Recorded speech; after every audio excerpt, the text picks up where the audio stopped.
আজ প্রধানমন্ত্রী মাননীয় নরেন্দ্র মোদীর অনুপ্রেরণায় ও রাজ্য সরকার এবং শিক্ষা দপ্তরের নির্দেশে দুবরাজপুর ব্লকের মেটেলা উচ্চ বিদ্যালয়ে বিশ্ব পরিবেশ দিবস এবং এক পেড় মা কে নাম অর্থাৎ একটি গাছ মায়ের নামে এই কর্মসূচি পালন করা হলো।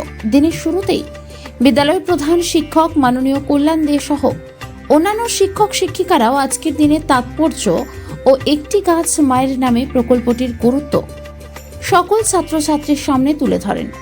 আজকের অনুষ্ঠানে ছাত্রদের সাথে সাথে ছাত্রীদের উৎসাহ ছিল চোখে পড়ার মতো। ছাত্রছাত্রীরা যত্ন সহকারে বিদ্যালয় প্রাঙ্গণে আম, কাঁঠাল প্রভৃতি গাছ রোপণ করে।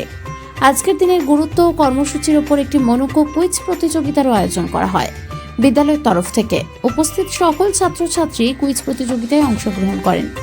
বিদ্যালয়ের প্রধান শিক্ষক মাননীয় কল্যাণ দে জানান, আগামীকাল প্রার্থনা সভায় বিজয়ী ছাত্রছাত্রীদের হাতে আমাদের শিক্ষক শিক্ষিকারা উপহার তুলে দেবেন তাদেরকে উৎসাহিত করার উদ্দেশ্যে।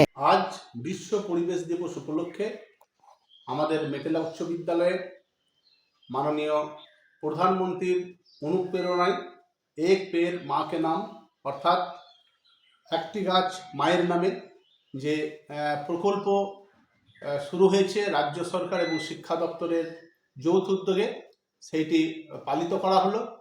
আমাদের বিদ্যালয়ে ছাত্রছাত্রীদের দিয়ে শুধু বৃক্ষরোপণই করা হয়নি, আজকের দিনের তাৎপর্য, আজকের এই যে একটি গাছ মায়ের নামে এই নামের তাৎপর্য, এই সব সংক্রান্ত নিয়ে একটা কুইজের ব্যবস্থা করেছিলেন আমাদের শিক্ষক শিক্ষিকারা মিলে। যারা কুইজে স্থানাধিকার করেছেন তাদেরকে আগামী দিন প্রেয়ার লাইনে প্রার্থনা সভায় আমরা তাদেরকে পুরস্কার দিয়ে উৎসাহিত করব এবং আজকের দিনের যে তাৎপর্য সেইটা আমরা ছাত্রছাত্রীদের সামনে সকল শিক্ষক শিক্ষিকারা তুলে ধরেছি, যাতে এই কর্মসূচিটা আমরা আগামী দিনেও আরও সরকারি যে নিয়ম রয়েছে সেইভাবে চালাতে পারি, সেই দিকেও নজর রাখবো।